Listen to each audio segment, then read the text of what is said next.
12a. Zafir menatap langit-langit kamar dengan sorot mata nyalang. Entah sudah berapa ratus kali, ia mengembuskan napas berat. Bahkan ia juga sudah mencoba terlalu keras untuk memejamkan mata, tapi tetap saja gagal. Masih tergambar dengan begitu segar dalam ingatan, peristiwa di kebun bunga itu. Seolah ingatan itu memang tercipta untuk menggoda dirinya. Pengalaman pertama yang memabukkan. Rupanya insting liar di dalam dirinya, benar-benar sudah menguasai pikirannya.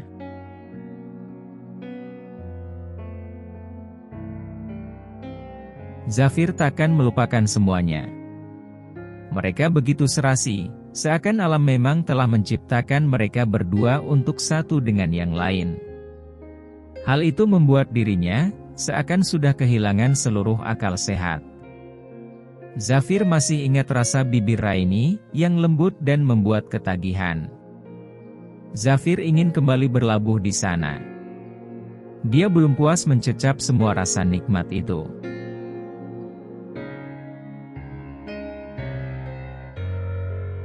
Kedua telapak tangannya menyentuh sprei satin yang menutupi ranjang besar miliknya. Kedua mata birunya terpejam. Kelembutannya seperti kulit Raini. Membayangkan ketika Raini berada di bawah tubuhnya, dengan semua kehangatan melingkupi mereka berdua. Zafir mendesah frustasi, manakala ada bagian dari tubuhnya yang terasa sakit luar biasa. Sementara ia harus menahan keinginan, untuk membelai dan membawa Raini ke langit ketujuh.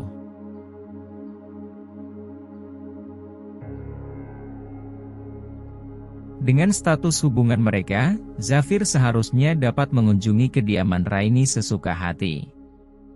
Namun peraturan dari para leluhur, tidak memperbolehkan hal yang demikian. Sepasang pengantin boleh tidur bersama, hanya setelah 1 minggu lewat dari hari pernikahan.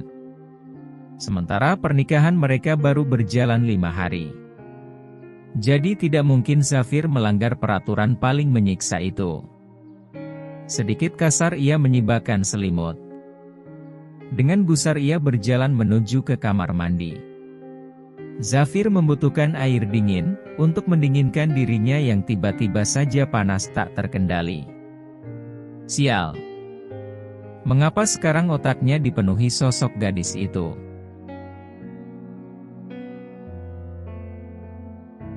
Mata Raini yang sayu, dan bibir merah yang selalu menggoda agar tidak berhenti dipagut. Sialnya lagi, otak Zafir tak bisa berhenti membayangkan Raini tanpa sehelai benang pun. Wajah polos nan menggoda itu, menari-nari di pelupuk matanya. Hasrat besar itu, benar-benar sangat berakibat buruk bagi kondisi emosinya. Zafir sangat menyadari, jika ia adalah pria dewasa dengan gairah yang belum pernah tersalurkan seumur hidup.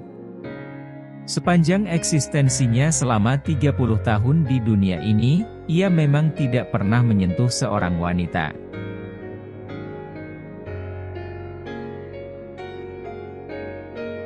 Begitu banyak orang penting di Haram N, yang menawarkan putri cantik mereka untuk dijadikan istri oleh Zafir. Namun hatinya belum pernah sekalipun tergerak untuk memilih pasangan. Meski Azizah selalu menggoda, tidak sekalipun hati Zafir menginginkan gadis itu untuk dimiliki.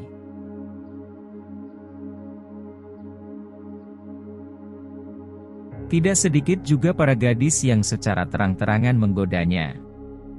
Tapi akhirnya mundur teratur ketika Zafir menanggapi dengan dingin. Tapi gadis asing itu dengan segala kepolosan yang dimiliki, telah menggoda dirinya sedemikian rupa. Gadis kecil dengan segala kemanisannya. Raini telah menggoyahkan hati Zafir, yang dulu tidak tersentuh. Arg! Zafir berteriak frustasi di bawah pancuran yang mengalir, karena hasrat yang tidak tersalurkan.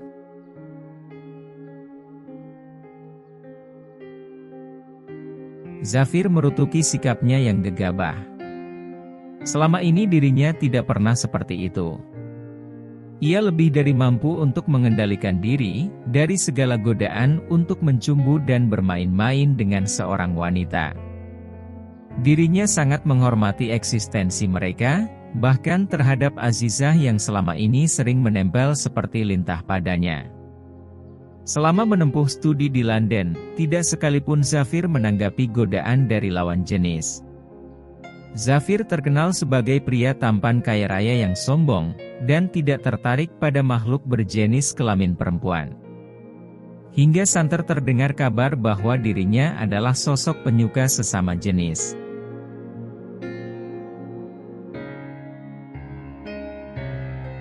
Ketika ia pulang, Zafir berkonsentrasi penuh menjadi pemimpin yang berhasil bagi kemajuan tanah kelahirannya.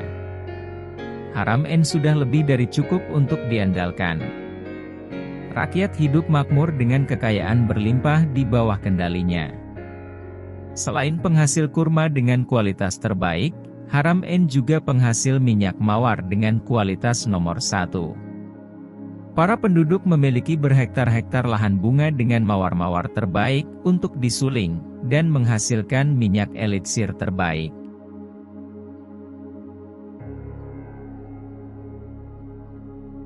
Kemudian mereka akan menjualnya keluar Haram N setiap setengah tahun sekali. Selain itu mereka juga memiliki tambang emas dan permata yang melimpah. Hingga mereka mampu membuat perhiasan berkualitas sangat baik, dan banyak diminati oleh masyarakat Arab di luar sana. Kabilah Zafir selalu pergi dalam rombongan besar, dan selalu mendirikan tenda di tempat yang telah biasa mereka singgahi. Perjalanan panjang itu tentu saja dengan resiko besar di tengah gurun yang ganas. Bahaya akan selalu datang mengintai mereka kapan saja. Bukan hanya bandit yang selalu mengincar para kabilah dan pelancong, tapi juga ancaman dari hewan buas padang Sahara.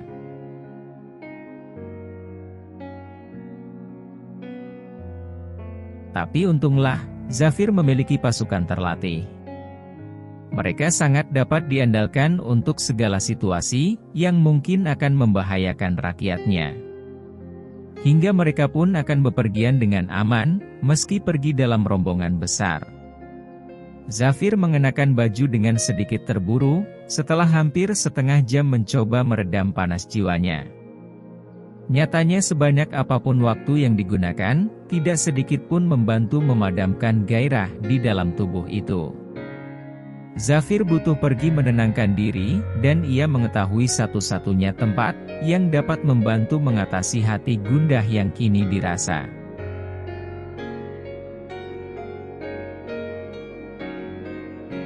Tentu saja Zafir mampu memaksakan kehendak, dengan dalih haknya sebagai suami. Tapi alasan itu terlalu konyol. Ia tidak perlu melakukan itu. Ia tahu Raini juga sama mendamba seperti dirinya. Satu-satunya halangan, hanyalah peraturan konyol tidak bisa direvisi itu. Ia merasa sangat kacau dan butuh waktu untuk menenangkan pikiran. Zafir sangat yakin jika dirinya tertarik pada Raini. Bahkan sudah jatuh hati terlalu dalam. Seluruh raga dan jiwanya membutuhkan sentuhan sang istri. Wanita yang seharusnya selalu berada di sisinya, sejak ijab dikumandangkan.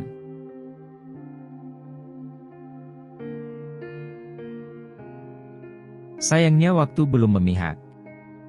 Sialnya lagi, bukan Raini yang akan memberikan belayan secara sukarela. Jika Zafir mendatangi Azizah, maka gadis itu akan dengan sukarela memenuhi semua hasratnya. Dia takkan sanggup mendatangi Raini. Ia tak mau membuat masalah untuk gadisnya. Jika mereka melanggar, maka Zafir dan Raini harus menjalani hukuman penjara selama 1 bulan. Bukan dalam satu sel, tapi tentu dengan ruangan terpisah. Bukankah itu justru akan semakin membuat waktu bertambah lama?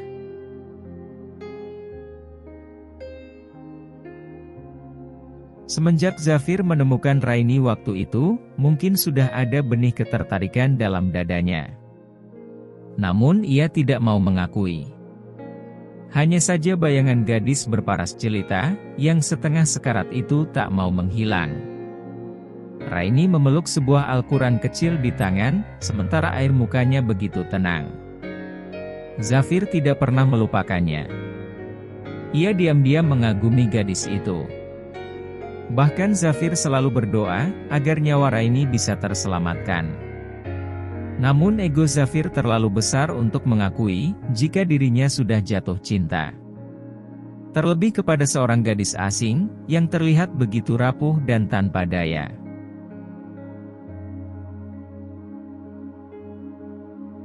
Raini tidak tahu, mengapa ia bisa dengan mulus dapat melarikan diri. Mungkin Raini berpikir, Zafir tidak pernah mencari tahu mengenai keberadaan dirinya. Tapi kenyataannya tidaklah demikian. Zafir adalah seorang raja dari sebuah kabilah besar. Kabilah El-Taha. Tentu bukan hal biasa, ada seseorang yang dibiarkan lolos dengan mudah. Pasir Sahara adalah sahabatnya. Raini tentu selalu ada di jarak pandangnya. Zafir melihat segala yang dialami gadis itu, akan tetapi dirinya hanya diam menyaksikan.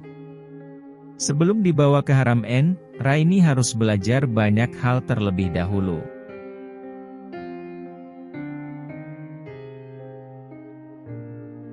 Ada rasa tidak suka menyelusup di jantungnya, ketika melihat interaksi akrab Raini dengan Emir dan Salim. Bahkan ia sangat ingin menghabisi Salim, yang selalu memanfaatkan Raini ketika dalam kondisi tidak stabil. Untung Raini hanya mengingat satu pria. Said satu-satunya orang yang diklaim sebagai tunangan. Raini sepertinya tidak pernah memberi kesempatan kepada Salim, untuk mewujudkan isi hatinya. Benar-benar gadisnya yang keras kepala. Hal itu tentu sedikit membuat hati Zafir tenang. Ia bertahan dalam bayang-bayang, dan mengambil ketika dirasa waktu telah tepat.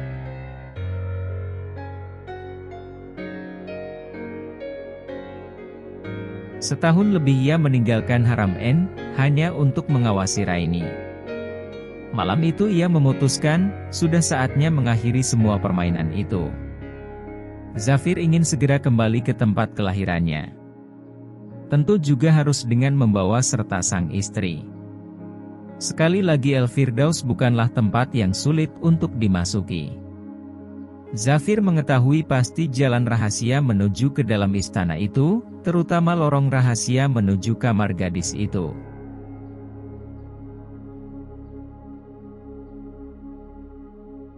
Tidak ada kesulitan untuk membawa Raini pergi dari istana itu. Zafir agak geli melihat penjagaan demikian ketat di depan kamar Raini. Pikirannya segera tertuju pada sebuah peperangan, yang mungkin sebentar lagi akan terjadi. Salim dan Emir.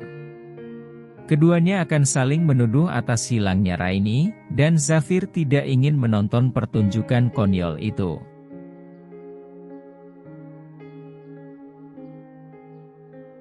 Zafir memahami bukan tanpa resiko memasuki El-Firdaus. Terlebih ayahnya dan ayah Emir bersahabat baik. Persahabatan yang rupanya telah dimanfaatkan dengan baik oleh Ahmad. Bukannya licik. Tapi pria itu juga menemukan secara tidak sengaja, jalan rahasia yang langsung terhubung ke dalam istana El-Firdaus. Tentu ini sangat menguntungkan. Zafir sebenarnya sudah lama melupakan lorong itu, jika malam itu tidak harus menculik Raini.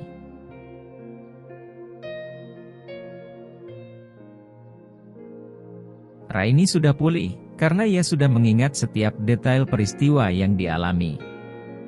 Zafir tidak memerlukan banyak tenaga, untuk membawa gadis itu. Meskipun Emir telah memberikan penjagaan berlapis-lapis, Zafir takkan pernah ketahuan. Mereka takkan pernah menemukan dirinya, karena pintu rahasia itu sendiri ada di kamar Raini. Sangat kebetulan karena gadis itu ternyata menempati kamar itu. Jejak mereka takkan terendus, karena hanya Zafir yang bisa membuka dan menutup pintu itu.